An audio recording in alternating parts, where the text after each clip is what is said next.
পরিবারী অধুনা দমদম পার্ক নিবাসী পিতা শ্রীযুক্ত দেবাশিস ধর মহাশয় ও মাতা শ্রীমতী মিতা ধর মহাশয়ের মধ্যম পুত্র শ্রীমান প্রত্যয়ের সহিত সাতেরে সীতারাম ঘোষ স্ট্রিট নিবাসী শ্রীযুক্ত সুরজিৎ কুমার পাল মহাশয়ের পিতা মাতা শ্রীমতী অলকানন্দা পাল মহাশয়ের জ্যেষ্ঠা কন্যা ঋতুশ্রীর শুভ বিবাহ বিগত 21 মাঘ 1427 ইংরেজি 4 ফেব্রুয়ারি 2021 বৃহস্পতিবার সুসম্পন্ন হয়েছে।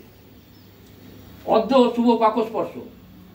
আমাদের সমাজে বিবাহের দশমবিধ শুভ কর্মবিধি অনুসরণ করা হয়। 10টি কাজ আমাদের করা হয়। প্রথমে হবে উভয়ের মনন, মানে বরপক্ষ আর কন্যাপক্ষের মধ্যে বিয়ে দেব কিনা। দ্বিতীয় দর্শন, কুল পরিচয় আর গণনা টণনা করে। কিন্তু এখানে যেহেতু এটা গান্ধর্ব বিবাহ, স্বনির্বাচিত পাত্রপাত্রী, সেহেতু এই দুটো এখানে প্রযোজ্য নয়, অনুসরণ করা হয়। তৃতীয় সঠিকভাবে পণ আর বর আবরণ 3 নম্বর। চতুর্থে অনুষ্ঠান হবে আইবুড়ো ভাত।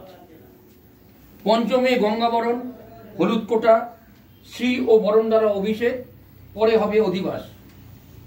ষষ্ঠে গাত্র হরিদ্বারা, শুভ বিবাহের শুভ সূচনা, নান্দিমুখ, কলাতলায় স্নান, এওবতীদের সমবেত স্ত্রী আচার ও শুভ বিবাহের বিধিবিধান অনুসরণ।